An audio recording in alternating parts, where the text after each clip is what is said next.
Hey everyone, welcome back to Office Politics. I am your host, Jasmine Reed Clark, and this is the podcast where we talk about surviving your 9 to 5. And if you're anything like me and most Americans, you have likely heard and or experienced burnout. It feels like a buzzword these days, but it is a topic worth examining. And in today's episode, I'm going to break this up into 3 parts. In Act 1, I want to talk about burnout and how to define it. In Act 2, I am going to read one of my own essays that was previously featured on the Financial Diet, entitled "The Burnout Red Flags I Didn't Notice Until I Took Off a Month of Work." A mouthful, but it's worth it. And finally, I just want to encourage everyone with 3 tips for protecting yourself when you are experiencing burnout. Now with that, let's get into the show.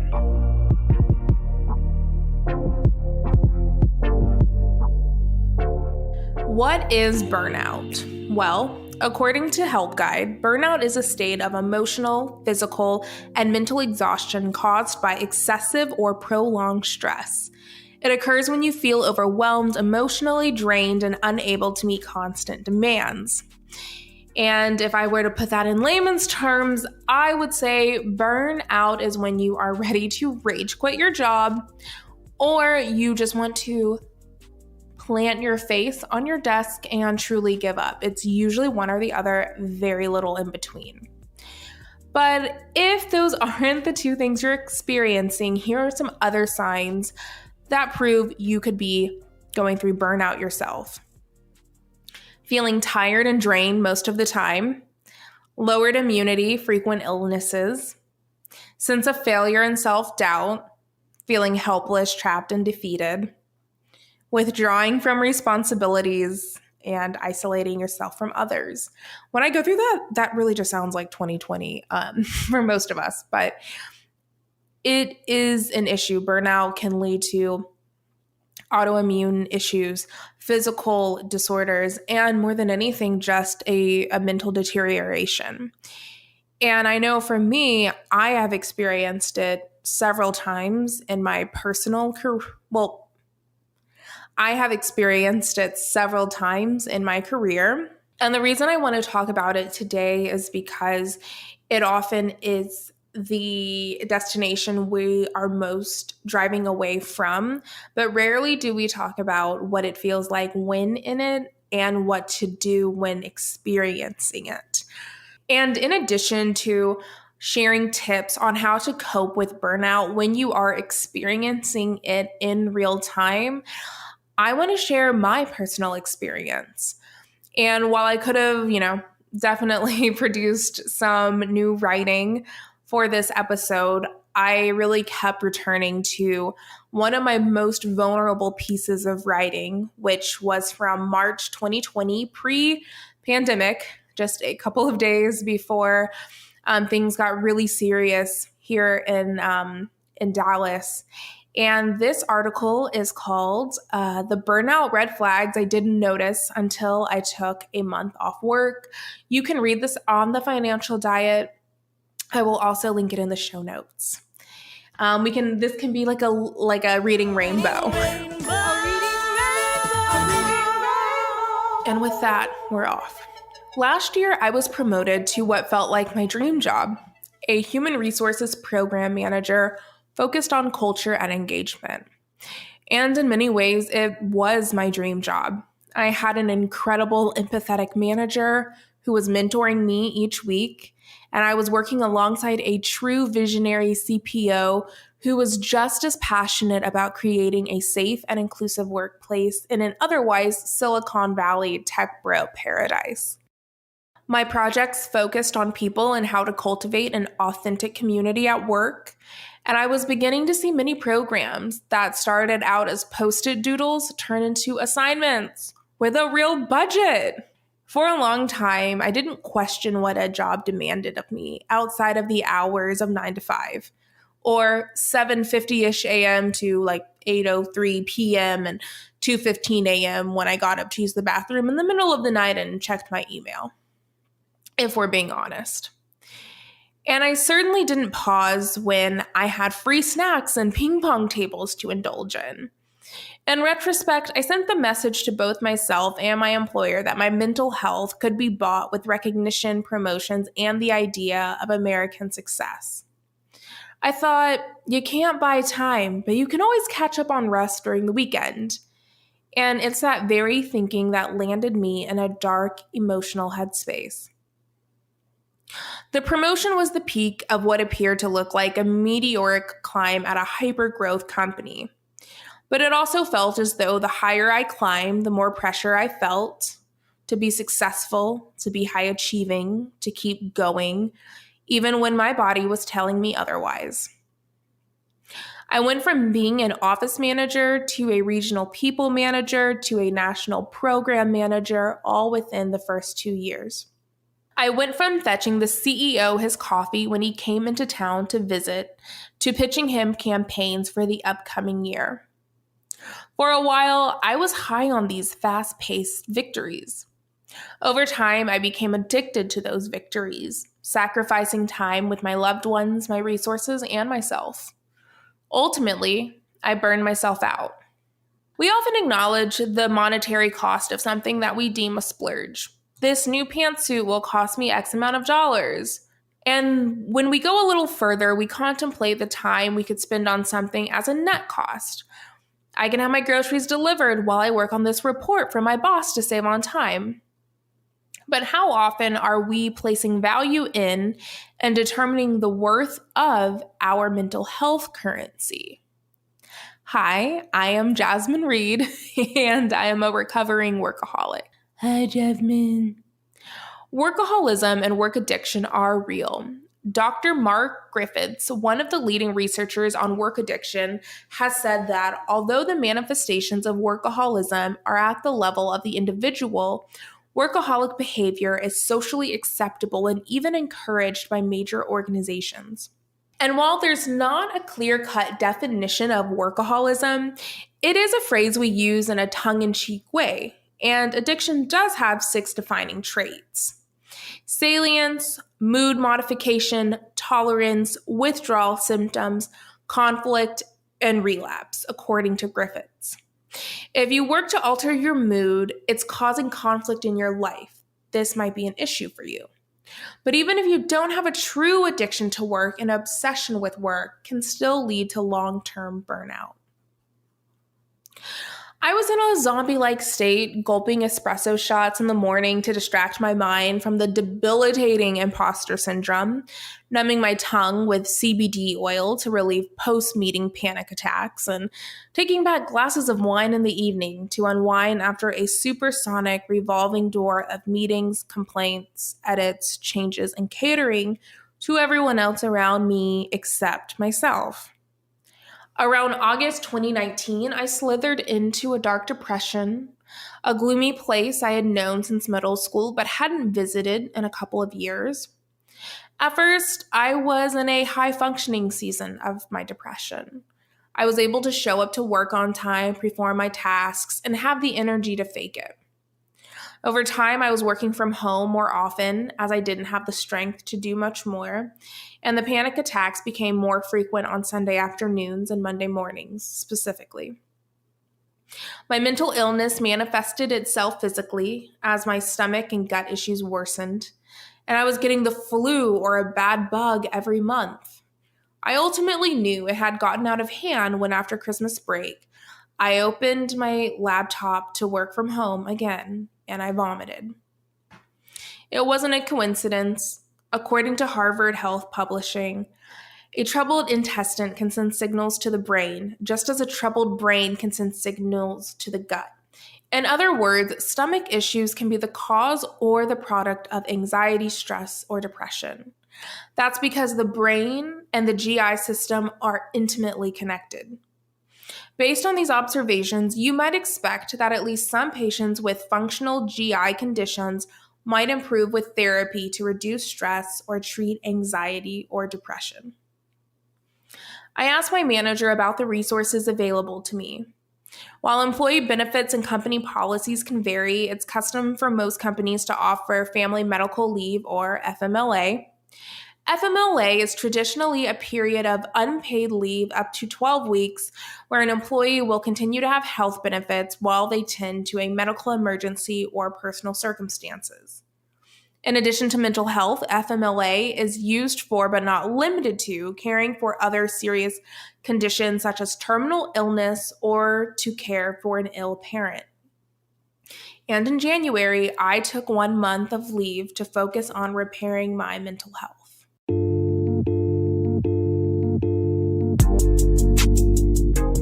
The first week of my break resembled much of the same daily routine mentally. I was anxious if others were mad at me for prioritizing my mental health, ashamed that I had revealed that I don't have it all together. Surprise, surprise. And my mind still felt incredibly polluted by self-doubt. I often wondered during that first week if I had just surrendered to a new prison. But I also knew from years of therapy and Brene Brown's speeches that it wasn't enough for me to be vulnerable and clap my hands clean. There had to be an intention behind my break.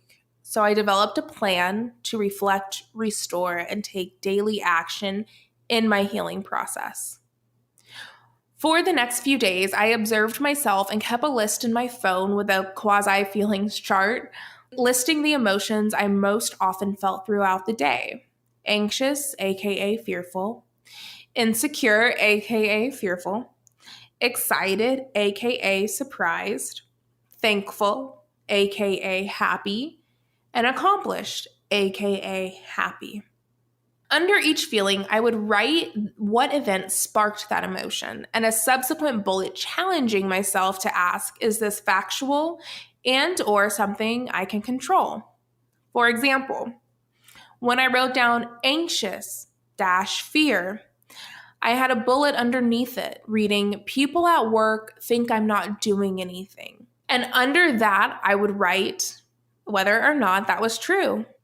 And in this instance, the truth was, I don't know this to be true, and I can't control what people think.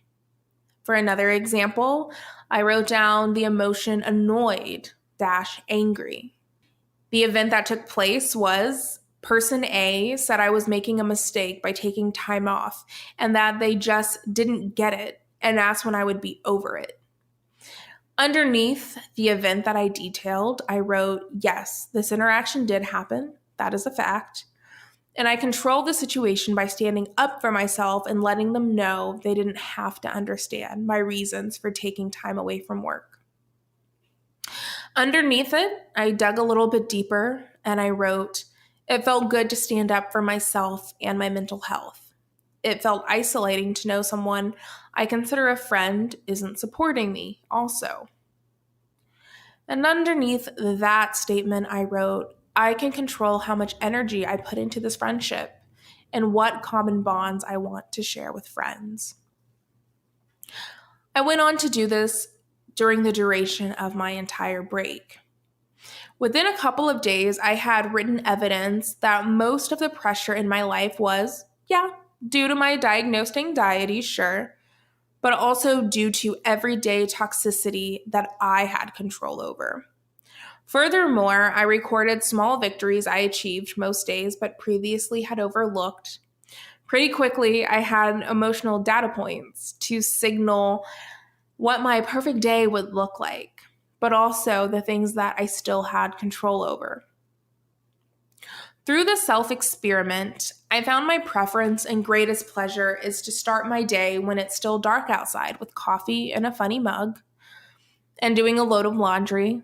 I am most proud of myself when I've been able to complete chores that both my partner and I benefit from, as I feel I have accomplished something and performed an act of service, which is his love language. And I feel rested after a long walk with my dog while listening to a podcast. And with the positive, I also learned I do not accept micromanagement or working with larger-than-life personalities very well. I do not respond well to hostile communication styles.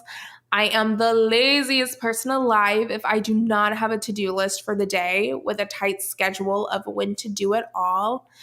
And I say yes to more things that don't interest me than activities that do. Ultimately, I saw just how codependent I had become on the expectations and ideas of other people. As a side dish to introspection, I also did things like adopt a skincare routine and get my hair done for the first time in 5 years. It's embarrassing to admit now, but I took honor in self deprivation. Like, look at me, I'm so sacrificial that I don't even participate in basic self care and hygiene. Now, removed from that person, I can honestly testify that investing in your skin is investing in yourself. When I carve out time in my day for nothing and no one other than me, myself, and I am affirming, hey, you deserve my full attention. Nothing is as important as you are right now. And this time is precious, will be uninterrupted, and not compromised for anything else. I also began to work out again, cut back on drinking, and take time for hobbies I had abandoned, like a storytelling class at my local comedy club and poetry writing. As simple as it sounds, American culture worships the idea of a hustle and grinder. And anything and everyone else not grinding is bound to end up as useless tumbleweed, wondering which way their dreams and goals went, apparently. It was only during this time that I had the courage to admit to myself that my dream and goals are simply to be content, live a slower paced but meaningful lifestyle, and have the energy and time to travel, even if the destination is just Trader Joe's. And I want to be clear, I'm not blaming an employer or a job itself for my mental deterioration. Yes, I believe workplaces are triggering for people. Yes, I know firsthand office culture can facilitate and even encourage the behaviors we are all going to therapy to change. But for me specifically, I know I played a part in it as well. As an empath and someone with diagnosed anxiety and depression, it's a non negotiable to my well being to take a social and mental audit of the surroundings, people, and energy I allow to permeate my mental and physical space. In fact, my therapist and I worked tirelessly on boundary setting in the workplace a good year before my leave even occurred. And in that year, I kept making all the same small exceptions. I continued to compromise pinky swears I had made for myself. I insisted on helping with projects I had no business being on. Hashtag above my pay grade. But like a true addict, I kept lying to myself and justifying my actions until I hit rock bottom. During my leave, I had to sit with myself and uncover why I had overstepped my own boundaries when I knew what was at stake. I was driven by fear, but what was I afraid of? Not being liked? Being revealed as a fraud or an idiot? Being unworthy of time and attention? The sunken cost of pouring my soul into a company for years? As I flung myself into a sea of questions and swam through my own psyche, I needed to assign value to my mental health and honor it as something just as precious and tangible as a valuable possession. While I acknowledge a relapse of workaholism can happen, I am grateful to have a more crystallized perspective of who I am as Jasmine the person, not Jasmine the employee. I've been able to shed the layers of myself that soaked in the lie that self-love is earned, and earned at work no less. I've redefined success for myself. I came back from my leave to a supportive team of leaders and coworkers, but it would be remiss of me to waltz over the fact that I had many things going on at the company, including tenure and status. And I know the stigma of mental health and prioritizing it over marginal gains is taboo in our culture. Even writing this article, knowing it will be on my internet public record, I wonder if the self-preservation action I took will supersede and ultimately compromise a prospective employer's trust that I can be a reliable employee. I suppose time will tell. Spoiler alert, I end up working for myself. And finally, in the last few minutes of today's episode, I do want to talk about 3 tips to protect yourself if you are currently feeling affected by burnout. And my 3 tips, I will say them and then I will expound upon them. First, know your physical warning signs. For me, it's in my shoulders and like a heat wave goes over my spine. It's helpful to understand when your brain is trying to signal to you, hey, pause or get help. So, number 1 is know the physical warning signs.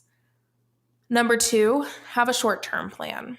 And I don't mean short-term like 3 weeks or 3 days, but what are the 3 things you can do when you are feeling the pressure of burnout? Do you have people you can speak to, even if it's a coworker who you barely know? Maybe it's a parent or a loved one.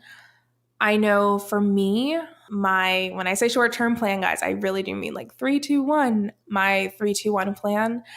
One of my closest friends, I know I can talk to her, but obviously she also has a job. So in the times I can't get a hold of someone in my support network, I know one of the best things I can do is go on a walk or do a workout. Taking a shower can be so cathartic. I really think for me, actually, kneading dough, now that I work from home, is really helpful. I sometimes need to step away from it all. And when I'm burnt out and just extremely exhausted, I have to out loud give myself the permission to take a break. And I've learned to then surrender and let someone know, hey, I can't get this to you on time. Or I need more help. I need more resources in order to do a job well done. And the third is having a long-term plan. So if your other plan was 3-2-1, this is more 1-2-3. And what do you want to do to ensure that you aren't experiencing burnout every few weeks, months, or every year? What boundaries are you planning to put in place? How do you plan to enforce them? And how do you plan to keep yourself accountable? And how are you going to celebrate rest in your life and divorce yourself from hustle culture? If you are experiencing burnout, I really encourage you to speak with someone, to seek professional help, and to look into the different resources that you may have through your employer. Many have an employee assistance program. You can talk to your HR provider about that and figure out what is available to you. If you are at a company that just does not have the resources, please ensure that you are putting a plan together. Burnout can lead to depression, again, so many diseases, and if nothing else, just a life that feels so empty. I know it firsthand. So have a plan to fill your cup back up. And with that, I will see you guys, or I guess talk to you guys in the next episode. Bye.